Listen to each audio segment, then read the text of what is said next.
The night smelled of smoke, rain, and rosemary. You might imagine that's a comforting smell, but in the old towns of Europe, that scent meant only one thing: someone was trying to keep death away. And that's where our story begins. They called them plague doctors, figures of fear and pity who walked through silent streets with long dark coats and those strange beaked masks. But behind every mask was a person, tired, frightened, hopeful in their own small way. Tonight, we'll follow one of them. His name was Matteo di Rossi, and though he looked like a shadow gliding through the mist, he was once a simple man with trembling hands and a heart that still believed he could help. Soft pause. Imagine the scene, the year 1348, in a little Italian city near Florence. The bells had stopped ringing, even the priests had grown hoarse from prayers. Doors were marked with chalk, families whispered behind them, and every window seemed to watch. The air was still, except for the slow tapping of Matteo's cane as he walked the cobbled road toward the edge of town.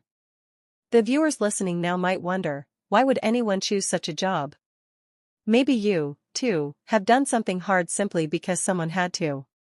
That's how Matteo felt. Matteo hadn't always been a doctor.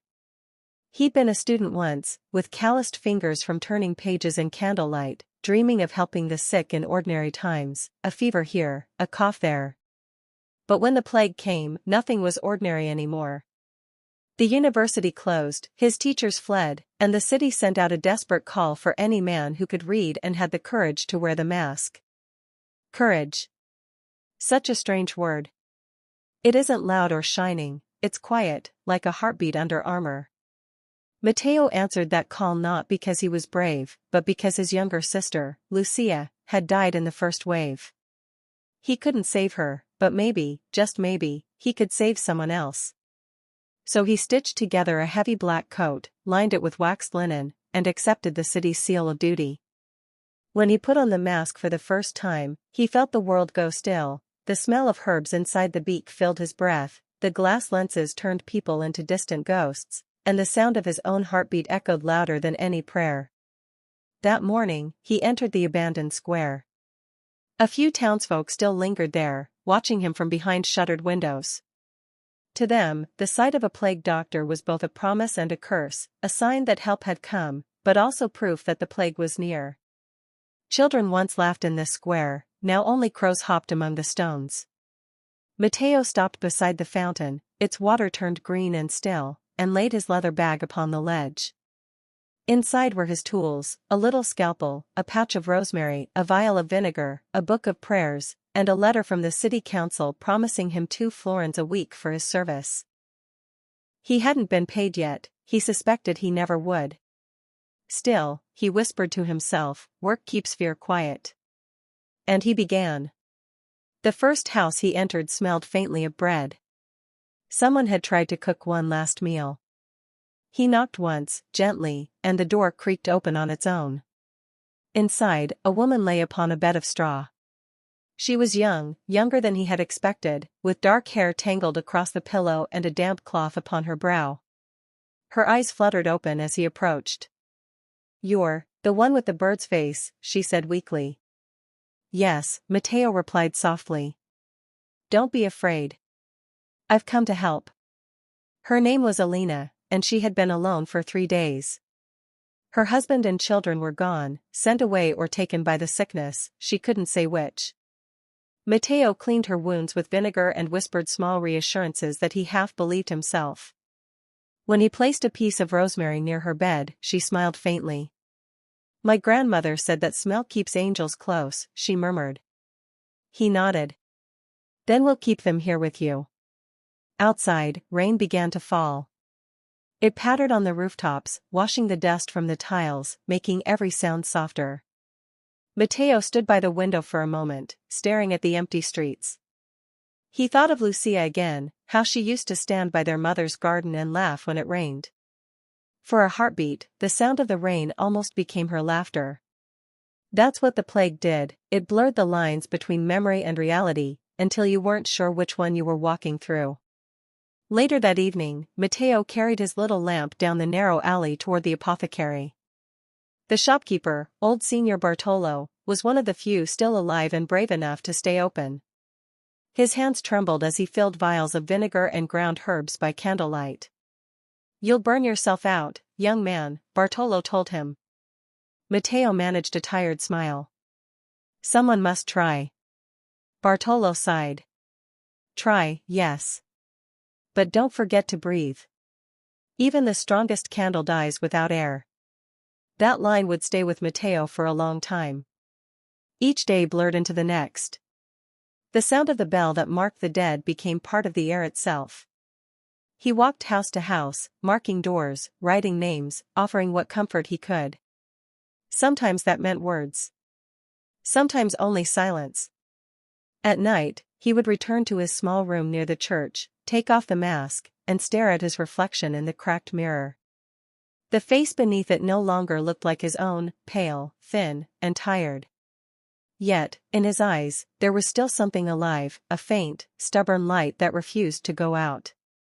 He would whisper a small prayer for those he had lost that day, then another for those he might yet save, and somewhere, in that quiet world of sorrow, a small thing began to change. One morning, when he visited Alina again, she was sitting upright, sipping water from a clay cup. Her fever had broken. She smiled weakly when she saw him. "You came back," she said. "I said I would." Her eyes filled with tears. "Then maybe not all masks are frightening." That single moment, that fragile smile, was enough to carry Matteo through many dark days afterward. But the world outside didn't notice such tiny victories. Rumors spread faster than the plague itself. People whispered that plague doctors were cursed, that they brought death instead of healing. One night, Matteo found the door to his room barred from the outside. Someone had nailed it shut in fear. He didn't panic. He sat quietly by the candle and waited until dawn. When the sun finally reached through the cracks, he whispered, "Fear makes prisoners of us all." Then he smiled sadly, gathered his tools, and climbed out through the window to start another day's work. Soft closing for part 1. By now, the viewers might realize that being a plague doctor wasn't just about sickness, it was about loneliness, duty, and that thin thread of hope that refuses to break, even when the world is falling apart. In the next part, we'll follow Matteo as he faces a choice that will test that hope, when the city turns against the very man who tried to save it. For now, close your eyes, listen to the rain, and remember, even in the darkest times, someone, somewhere, still chooses to help. The dawn crept in pale and silent, spilling through the narrow cracks of Matteo's window. Dust drifted in the thin light like golden snow. He had barely slept. The air inside his small room felt heavy, the smell of vinegar and smoke clinging to every surface. He sat at his little table, tracing the rim of a pewter cup.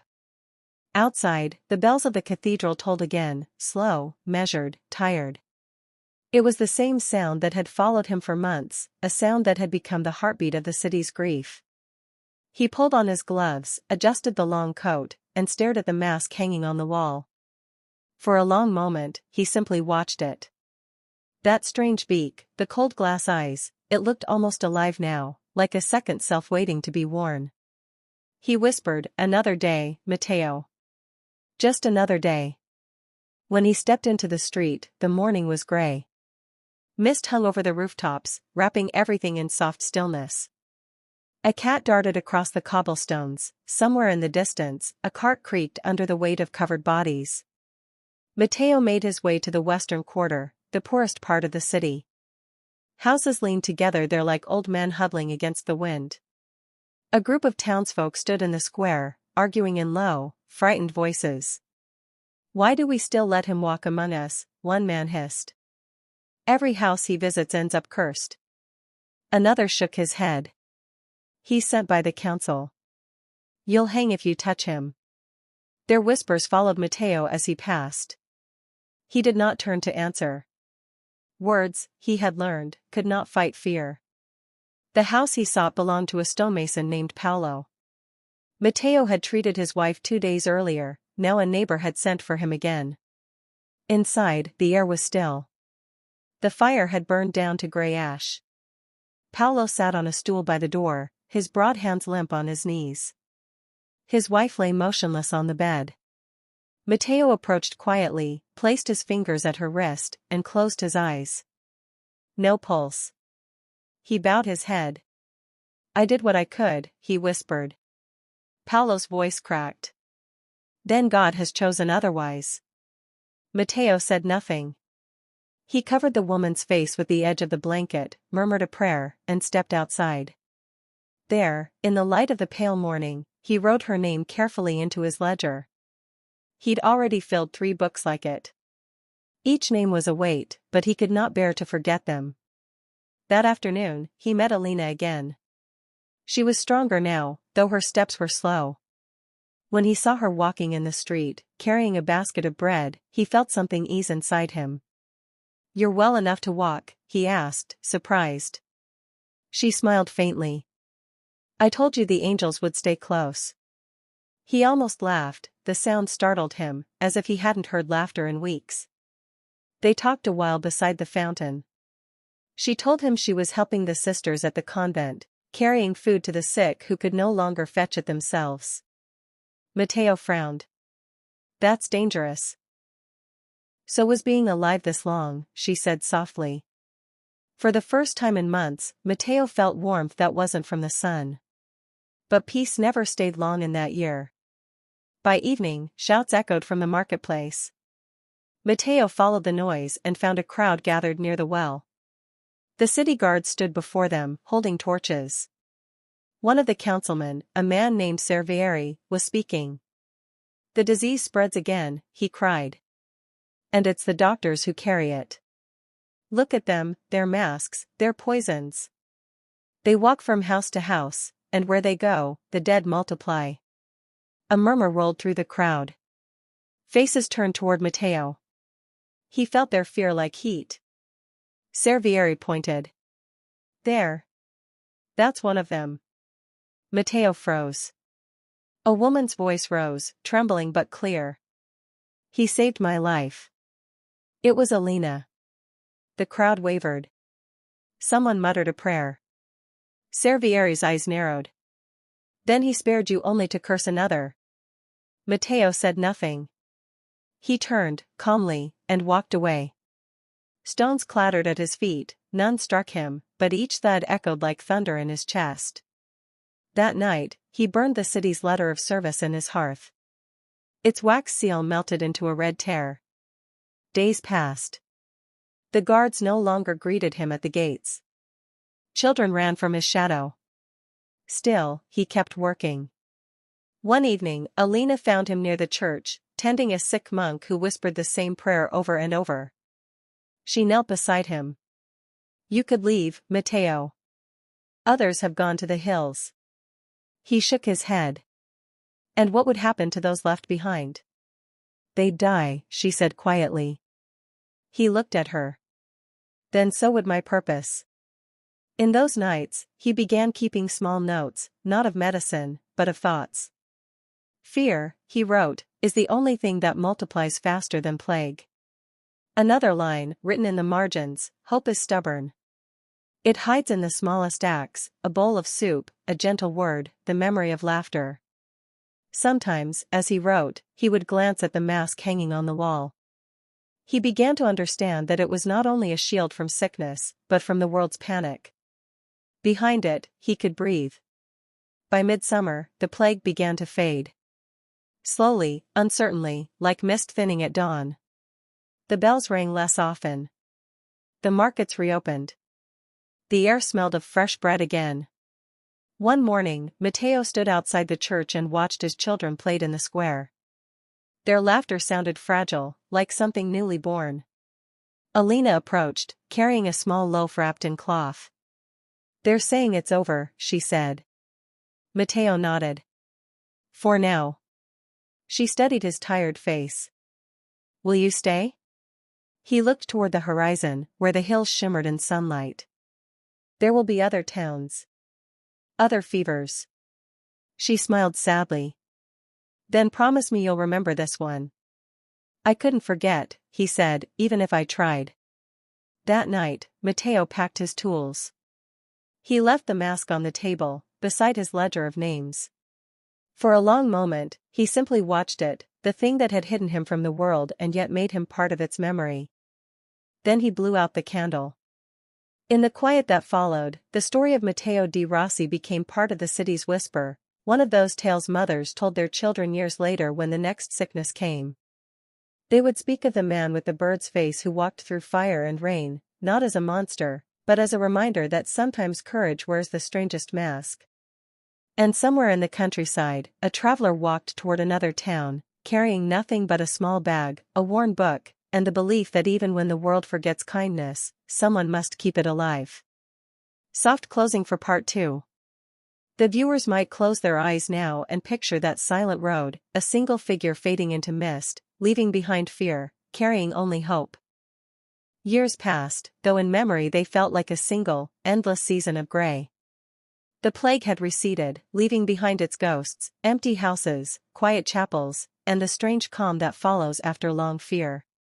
The world seemed to breathe again, uncertain but alive. Markets reopened, bells rang for weddings instead of funerals, and laughter, small, hesitant laughter, returned to the streets. But somewhere, far from the noise of the city, a man walked alone through the fields of Tuscany, the morning dew dampening the hem of his coat. Matteo di Rossi had not worn his mask in months, yet sometimes he still felt its weight in his hands, as if the leather and glass had imprinted themselves upon his skin. He stopped at a small inn one evening, exchanging his last coin for a bowl of lentil soup and a place by the fire. The innkeeper, a gray-haired woman with kind eyes, asked where he came from. "Florence," he answered softly. Her brows rose. "The plague city?" He nodded. She hesitated, then offered him an extra slice of bread. "You survived. That's blessing enough." Matteo smiled faintly. He had heard that word, blessing, spoken in so many ways. Yet survival, he thought, was not always the same as peace. In the weeks that followed, Matteo traveled from village to village, offering help where he could. Some nights he tended to the feverish. Other times, he simply listened to farmers talk about lost brothers and empty harvests. He found that healing, sometimes, had less to do with medicine than with presence. Sitting beside someone who feared the dark could be a cure of its own. At every stop, people asked questions. "Is it true the doctors wore bird masks?" "Yes," Matteo would answer, smiling. "Though the birds could not fly." "Did the herbs inside really keep you safe?" "They kept me calm," he'd say quietly. And sometimes that was enough. One evening, while resting beneath a grove of olive trees, Matteo heard distant singing, the soft, slow voices of peasants returning from the fields. Their song told of a man with a mask of mercy who walked through the dead to guide the living. He listened, stunned. They were singing about him. The song was clumsy, the words simple, but something in them touched him deeply. He had never sought thanks, never thought of himself as anything more than a tired physician doing what he must. Yet here, in the fading light, his loneliness turned quietly into legacy. He whispered to himself, so stories survive when bodies do not. Months turned to years. Matteo's hair grew silver at the temples. His steps slowed, but his work never ceased. Wherever fever rose, he went. Not because he believed he could defeat sickness, but because he had learned that compassion was not measured in victories, it was measured in staying. Sometimes, in the hush of night, he would dream of Lucia, his sister, walking beside him, her hand brushing his sleeve. She never spoke in those dreams. She only smiled. And that was enough to keep him steady. In one small town near Siena, Matteo met a group of children playing near a fountain. They had tied sticks and cloth together to make a little mask, their own imitation of the doctor with the bird's face. "Look, look," a boy shouted. "I'm the doctor who chases death away." The others laughed and ran in circles, pretending to heal imaginary patients. Matteo sat on the fountain's edge and watched, a quiet ache in his chest. The mask that had once inspired terror was now a child's game. He smiled, almost tearfully. "Maybe that's how the world heals," he murmured, by turning fear into memory. That night, he stayed in the home of a kind scholar named Francesco, who kept a small library of medical texts. They spoke late into the night, discussing herbs, anatomy, and the strange lessons of the plague. Francesco said, "You know, there are those who write that men like you brought the sickness. Others call you saints."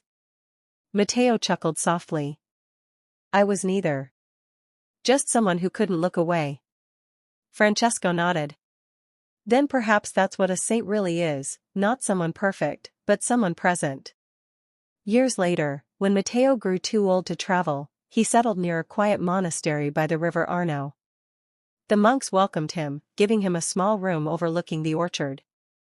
There, he began writing, not about illness, but about endurance. His journal became a record not of medicine, but of humanity. He wrote, "We wore masks to keep out death, but they also kept us from seeing one another's tears. Still, even through the glass, compassion found a way." He filled pages with reflections, gentle, slow, hopeful words meant not for scholars but for anyone who might one day wonder how people survived such darkness. In time, the city he once served began to remember differently. The stories of greed and panic faded, the tales of quiet courage remained. Mothers told their children about the doctors who faced the plague, walking alone through fear, armed only with herbs and prayer. And though few remembered Matteo's name, his spirit lingered in those stories, a shadow of kindness moving through the centuries. One autumn evening, as the sun melted into gold beyond the orchard, Matteo sat by his window, the last light brushing across his hands. The world outside was peaceful now, children laughing, monks humming softly as they gathered fruit.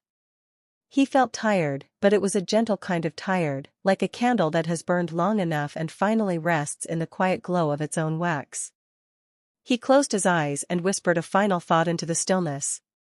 "If ever someone should wear the mask again, I hope they remember, it was never meant to hide us from life, but to keep life safe until it could begin again."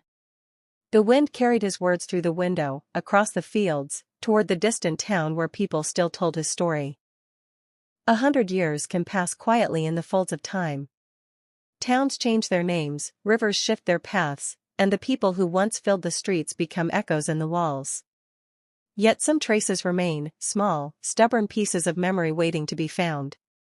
It was the spring of 1451 when a young scholar named Giovanni Bellini arrived at the monastery by the Arno. He was 26, thin as a reed, with ink-stained fingers and a heart that beat a little too fast whenever he opened an old book. The monks welcomed him as they did all travelers, with bread, water, and silence. On his second evening there, as rain murmured on the roof, the abbot handed Giovanni a bundle wrapped in cloth. "We found this years ago in the cellar," the old man said. "None of us can read the hand anymore. Perhaps you might." Giovanni opened it carefully. Inside lay a set of weather-worn notebooks bound with frayed leather. The first page bore a name, faded but still legible. Matteo di Rossi. He began to read by candlelight. The writing was careful and elegant, the ink browned by age. The first line struck him like a whisper through time. "Fear is the only thing that multiplies faster than plague." Giovanni turned the pages slowly. He read of empty streets, of kindness offered between strangers, of the way rosemary smelled when the rain hit stone. And though the words were centuries old, he felt as if the writer sat beside him, telling the story in a quiet voice. The young scholar stayed up all night. By dawn, he knew his life had changed. In the months that followed, Giovanni devoted himself to transcribing Matteo's journals. He copied every word, adding notes in the margins, sometimes tears blurred the ink. At first, he thought he was studying medicine. But soon he understood that what he held was something deeper, a record of what it meant to remain human when the world had forgotten how. He wrote in his own journal, "The man behind the mask speaks of hope more than of sickness." He believed that mercy was a cure the body could not reject. One afternoon, Giovanni carried the notebooks into Florence. The city had healed since Matteo's time, its streets now hummed with painters, poets, and builders raising cathedrals of light. Yet the plague had left an invisible scar on every soul. People still whispered about it in fear. Giovanni went to the University of Santa Croce, where learned men debated philosophy under frescoed ceilings. When he presented Mateo's journals, the professors glanced through them with polite disinterest. "A country doctor's diary," one said. "Touching, but hardly science." Giovanni bowed respectfully but did not argue. He simply replied, "Then perhaps it is not science you need, but remembrance." He left the manuscripts on the table and walked out into the sunlight. Weeks later, the journals began to circulate quietly among the students. Word spread, not of medicine, but of meaning. In the taverns near the Arno, apprentices read aloud by candlelight. He wrote that compassion hides in small acts. He wrote that fear imprisons us more than sickness. And little by little, Matteo di Rossi's name returned to life. Decades later, during another small outbreak, young healers took courage from those words. Some even wore simple cloth masks, not of superstition but as symbols, reminders of the man who had once faced the darkness alone. They called him Il Medico di Speranza, the Doctor of Hope. Giovanni grew old seeing how that hope spread. In his final years, he returned to the monastery where he had first opened the journals. He placed his own notes beside Matteo's and whispered to the abbot. "When I first read his words, I thought I'd found a doctor. Now I know I found a teacher." The abbot smiled. Then perhaps both were needed. Centuries drifted on. Empires rose and fell, books were burned and rewritten. Yet Matteo's story survived, copied by monks, quoted by scholars, remembered by mothers calming frightened children when new fevers came. By the 1600s, painters began depicting the plague doctor as a figure both eerie and noble, a shadowed guardian watching over the city. None of them knew his true face. But in every painting, Matteo's quiet courage flickered like candlelight beneath the mask. And now, as you listen, somewhere deep in the hush of history, his voice still lingers, the same calm voice that whispered through Giovanni's candlelight, through centuries of fear and healing, through every person who ever chose to care despite being afraid. If you close your eyes, you can almost hear it. Even when the world forgets kindness, someone must keep it alive. Soft closing for Part 4. The viewer might rest now, imagining the glow of that ancient library, dust motes turning in the sunlight, and the quiet heartbeat of compassion echoing across the centuries. The city of Florence had changed beyond what Matteo could have imagined. By the dawn of the Renaissance, its skyline shimmered with domes and towers, music drifted from courtyards, and the scent of paint and parchment filled the air. But beneath the brilliance of invention and beauty, a quiet memory lingered, of the masks, of the doctors, and of those who once walked through empty streets. And among those faint memories, one name began to surface again, whispered with warmth rather than fear: Matteo di Rossi. A young apprentice physician named Elena di Bartoli first came across his writings while working under her mentor in 1502. She was clever, curious, and unafraid of things that frightened others. Her master, an aging physician named Lorenzo Corsi, had collected old texts, from Arabic healers, from Roman scholars, and from the forgotten doctors of the plague centuries before. One evening, as candles flickered low, Elena noticed a set of worn notebooks tied together with ribbon. She opened one carefully and saw the handwriting, delicate but steady, and a note written in Latin. Copied faithfully from the original journals of Matteo di Rossi, the Medico of Hope. She began to read. The words caught her immediately. They were not like the other texts that listed remedies or humors or treatments. Matteo wrote about listening. He wrote about fear, not as an enemy, but as something to be understood. He wrote, "When a man coughs and hides it, do not scold him. His fear is already his fever." And elsewhere, "You cannot cure every wound, but you can make the dying feel less alone." Elena closed the book, her throat tight. For the first time, she felt that medicine was not just a science, it was a kind of love. In the months that followed, she began to change how she treated her patients. When others refused to approach the sick, Elena knelt beside them, her gloved hands steady, her voice soft. She cleaned their faces, whispered prayers if they wished, or simply stayed near until they slept. And soon, people began to notice something strange, not that her patients always survived, but that they suffered less. One evening, her mentor asked, "Child, what has made you so calm in the face of death?" She smiled faintly. An old doctor taught me that peace is sometimes stronger than any herb. News of her compassion spread quietly through Florence. When another small outbreak of fever hit the outskirts of the city, citizens sought her instead of the senior doctors. Some mocked her methods, others watched and wondered. And when they saw that people trusted her, that fear lessened wherever she walked, they began to imitate her tone, her patience, her presence. Unknowingly, Matteo's long-dead words had begun to shape the next generation of healers. Years later, when Elena became the head physician of the city infirmary, she ordered that all new apprentices read the journals of Matteo di Rossi as part of their training. She told them, "Science will give you tools, but compassion will make you worthy to use them."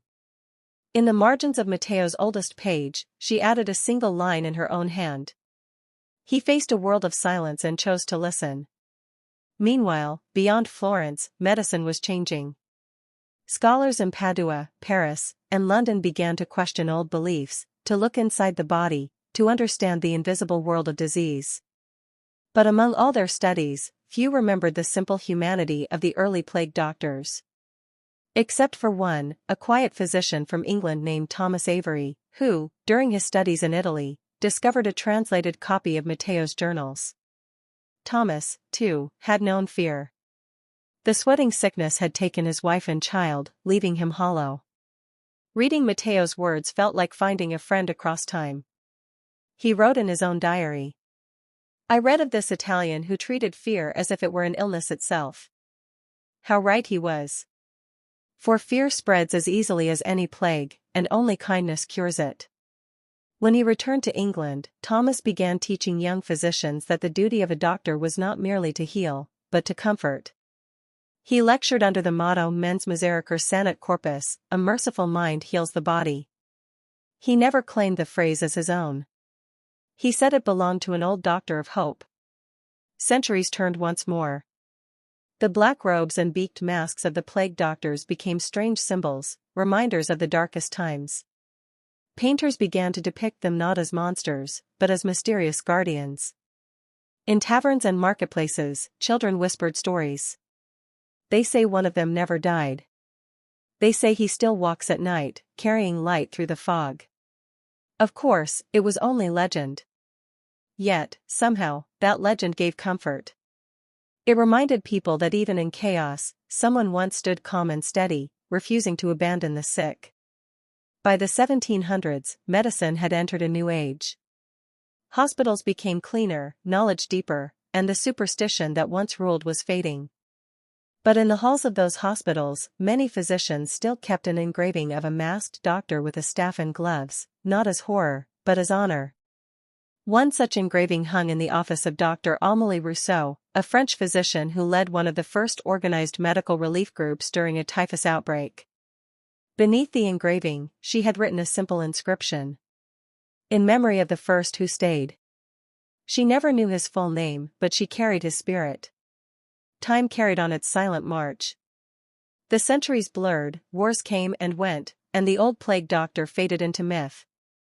But his message, that compassion is its own kind of medicine, kept flowing quietly beneath the surface of history. And one day, far in the future, a historian researching the origins of modern care stumbled upon a small monastery archive in Tuscany. There, among dust and candle wax, she found the last surviving copy of Matteo's original journal. She read the first line aloud. "Fear is the only thing that multiplies faster than plague." She smiled sadly.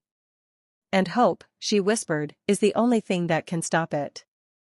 The camera fades slowly to the present, to modern doctors pulling on gloves, to nurses bending over patients, to ordinary people helping strangers through fear and uncertainty. Every act of kindness, every calm voice in crisis, every hand that holds another, all are echoes of a man who once walked empty streets carrying herbs and hope. Even centuries later, Matteo's quiet courage still lives in each act of care that keeps the world from falling apart. Soft closing for Part 5. As the narration ends, the music fades to a gentle hum, like wine through old windows. The listener is left not with fear, but with a feeling of calm, the sense that, even when the world is uncertain, compassion endures. The plague ended. The fear did not. But neither did kindness. And perhaps, that is why Matteo's story still matters, not because it was tragic, but because it was true. There are moments in history that never quite end. They simply sleep, waiting to be remembered when the world grows quiet again. The story of Matteo di Rossi was one of them. Centuries had passed since his footsteps echoed in the stone streets of Florence, but his spirit remained like a faint light flickering through time. And in the modern world, a world filled with speed, noise, and restless hearts, that light began to glow again. It started in a university library in Rome, sometime in the early 21st century. A graduate student named Clara Moretti was researching the social history of disease for her thesis. Most of her days passed in silence, surrounded by books older than the buildings outside.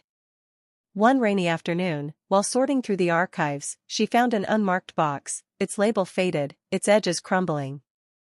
Inside were old transcripts and a leather-bound notebook stamped with a familiar name. Matteo di Rossi. She didn't know it then, but she was about to rediscover a story that had been waiting for her. That night, she opened the notebook at her small apartment, rain tapping against the windows. The first line was almost a whisper. To heal is not always to cure, sometimes it is to stay beside the dying without fear. Clara leaned back in her chair. Outside, sirens echoed faintly in the distance. The city was alive and uneasy, as if it too remembered something ancient. She kept reading. Matteo's words spoke softly through the centuries, describing his days among the sick, his loneliness, and the way he found courage not in strength, but in gentleness. And something inside her began to stir, a recognition. She had spent years studying medicine from a distance, tracing facts and figures. But this was human. This was alive. Over the next few weeks, Clara translated the entire journal, word by word. She shared excerpts online, little pieces of forgotten history. To her surprise, the post spread quickly. People from around the world, doctors, students, and ordinary readers, responded to Matteo's words with gratitude.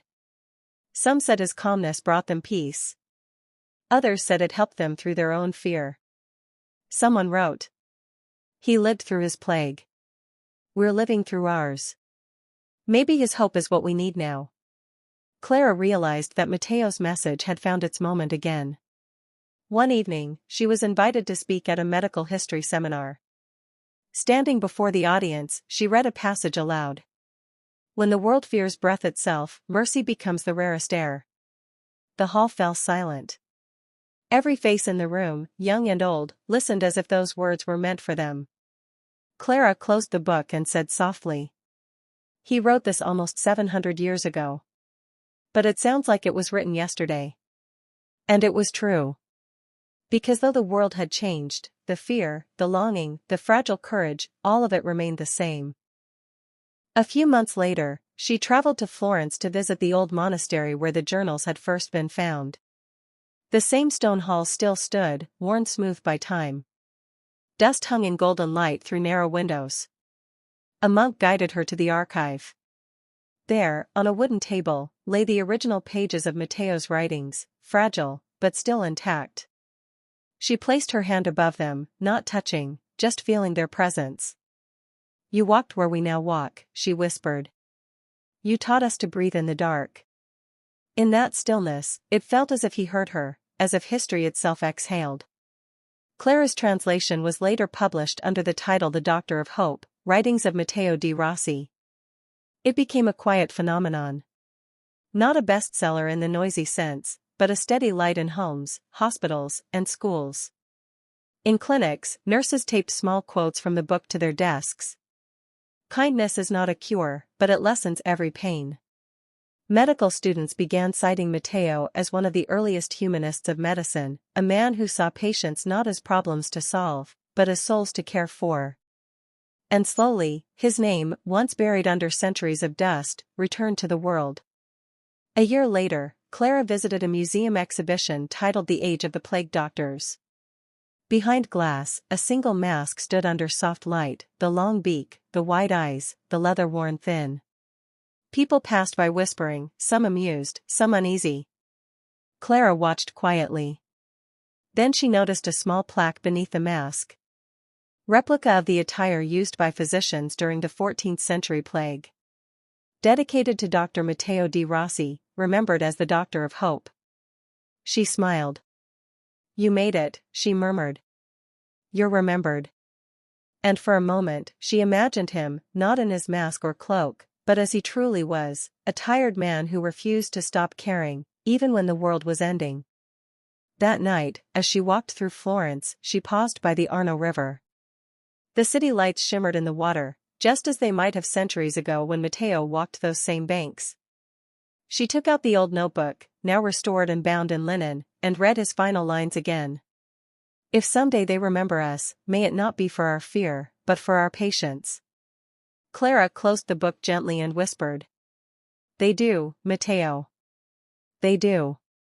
The camera drifts upward, over the city, over time itself, showing how one quiet act of compassion can ripple endlessly.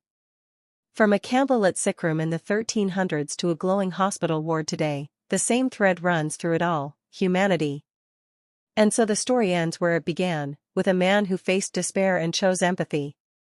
"We are not remembered for the cures we found," Matteo once wrote, "but for the moments we refused to leave each other alone." As the music fades, the narrator's voice lowers, calm, warm, almost like a lullaby. The plague ended long ago. But the kindness that survived it, that never died. History never truly ends. It breathes, quietly, beneath our daily lives. And sometimes, when the world slows down enough to listen, it speaks again. Tonight, it speaks of Matteo. The plague that haunted his life has long faded into memory. The bells that once told in sorrow are silent now. But somewhere, beyond the reach of time, a man still walks through a quiet, cobbled street, his step steady, his lantern warm against the dark. It's not really Matteo anymore. It's every person who ever faced fear and chose compassion instead. Centuries after his story began, the world once again faced its own long night. The year was 2020, and though the streets were different, the silence felt the same. Cities locked their doors, faces hid behind masks, and fear moved through the air like a ghost from another age. In hospitals and homes, doctors, nurses, and ordinary people stood at the edges of exhaustion, just as Matteo once had. And somehow, in the hum of machines and the dim glow of screens, his words found them again. Someone shared his quote online. "When the world fears breath itself, mercy becomes the rarest air." Thousands of others shared it too.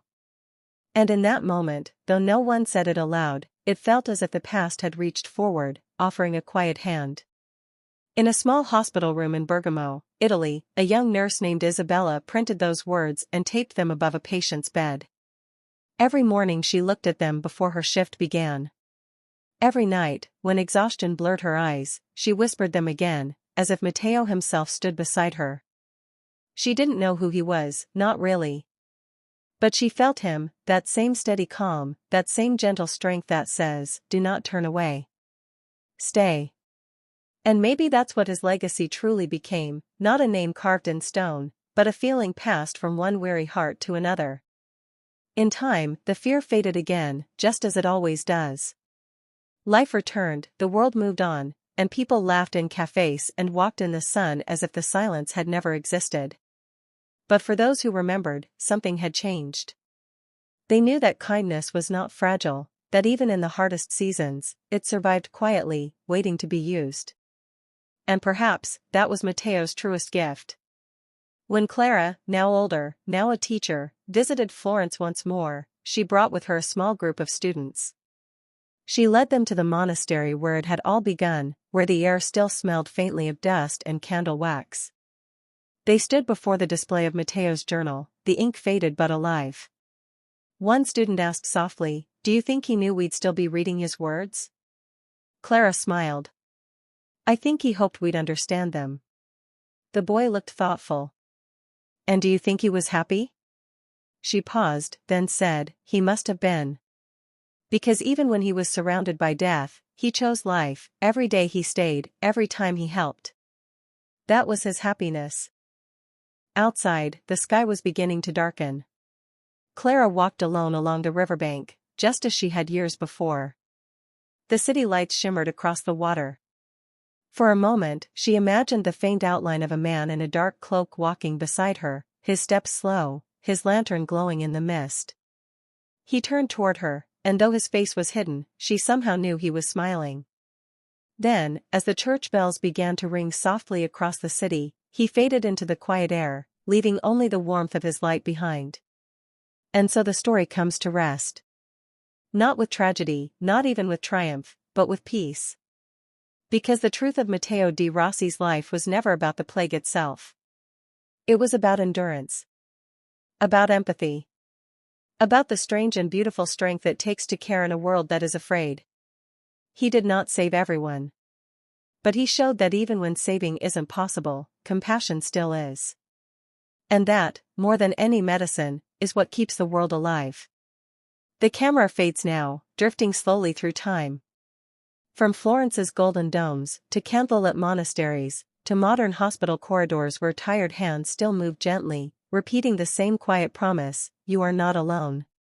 A soft instrumental hum swells under the narrator's voice. So, if ever you feel small against the weight of fear, remember the man who walked through plague and found mercy instead of despair. Remember that hope, too, can be contagious. And remember that sometimes, the most heroic thing you can do, is stay. There comes a time when every story exhales, when all that's left is silence and the soft pulse of memory. This is that moment. If you listen closely, beneath the hum of the world, you can still hear it, the echo of footsteps on cobblestone, the faint creak of a lantern swinging in the fog, the distant murmur of a man who refused to leave the dying alone. That man was Matteo de Rossi, and though his time has passed, his voice lingers, not in the noise of history, but in the gentle places between. Imagine the city now. It is late. The streets are empty, washed by moonlight. Windows glow faintly, the air smells of rain. And there, walking slowly through the mist, comes the figure in the long dark coat, his mask gleaming pale against the night. He is not frightening. He is not strange. He is tired, yes, but kind, the way time itself looks when it decides not to hurry. He pauses at a door, leaves a sprig of rosemary by the threshold, and whispers a prayer. Then he moves on, one step at a time, until the city fades behind him. Centuries later, the world would call him many things: physician, healer, legend. But if you could ask him who he was, he might simply say, someone who stayed. He stayed when others ran. He stayed when the streets turned to silence. He stayed, not because he was fearless, but because he believed fear should not have the last word. And maybe that's why his story still feels alive, because every one of us, in some quiet way, carries a bit of that same courage. The world has grown so loud since Matteo's time. We rush through days filled with screens and sound, trying to outrun our own thoughts. Yet when we slow down, when the world turns still and the night grows long, something ancient stirs inside us. It's the same thing Matteo felt. The ache to understand. The longing to help. The quiet question, what do we do when we can't fix everything? And his answer, carried through centuries, still whispers. We stay kind. Some say ghosts never rest because they have unfinished work. But maybe Matteo's spirit doesn't wander out of sorrow, maybe he walks still because his work was never to heal bodies, but to remind hearts. To remind us that gentleness is not weakness. That being afraid doesn't mean we've failed. That even in dark times, one calm soul can change the shape of the night. If you could meet him now, somewhere between dream and memory, he would not lecture you, nor frighten you with talk of plague. He would simply sit beside you in the quiet and say, the world will always have its sicknesses, fear, cruelty, forgetfulness. But remember, mercy is medicine too. Then, perhaps, he'd smile, that soft, weary smile of someone who has seen the worst and still believes in the best, and the air around him would feel lighter. The camera drifts slowly over the pages of his journal, ink faded, corners curled, but still whole. A hand closes it gently. The voice of the narrator fades to a whisper. And so he rests now, not in marble or memory, but in every act of quiet compassion. In every doctor who stays late, every neighbor who checks in, every stranger who chooses kindness over ease. In all of them, in all of us, Matteo lives on. Outside, dawn begins to touch the world. The light creeps over rooftops, over water, over time itself. The story that began in the plague ends in peace. Because the truth is simple. Fear dies. Love doesn't. And maybe that's all Matteo ever wanted us to remember. When we leave Matteo's world behind, we step back into ours, brighter, faster, noisier. Yet somewhere beneath all that sound, history still breathes. And in its slow heartbeat, the story of the plague doctors continues to echo. The real plague doctors of the 1600s were not the mysterious figures that movies and legends often make them out to be. Most were ordinary men, not rich, not powerful, simply people asked to do impossible work in impossible times. They wore those strange long coats and masks not for drama, but for survival. The mask's long beak, filled with herbs and spices, was meant to purify the air, a desperate attempt to keep sickness away. The white hat and waxed cloak were their armor, a layer of hope between life and death. They walked through towns where bells tolled endlessly. They carried sticks to keep distance, and small journals to record names, the only voices left for many who were gone. And though much of their medicine did not work, their presence did something powerful.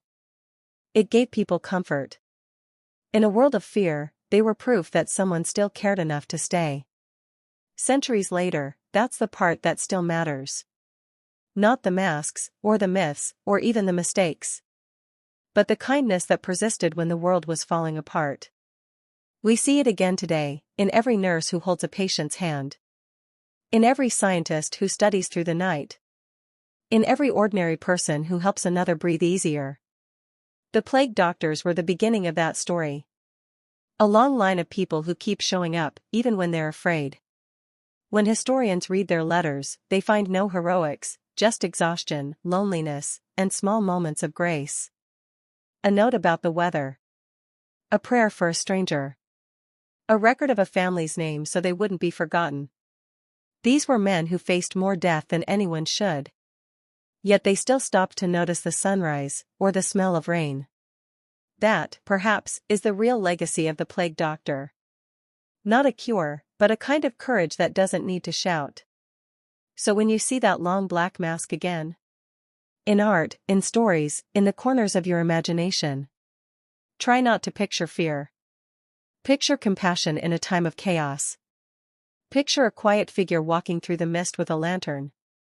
Not to spread fear, but to bring light. And remember, behind every myth, there was once a heartbeat. The plague doctors are gone now. But the spirit that moved their hands, that gentle, stubborn mercy, still lives wherever someone chooses to care. The screen fades to warm beige. A single line appears, glowing softly. History isn't always loud. Sometimes it just whispers, stay kind.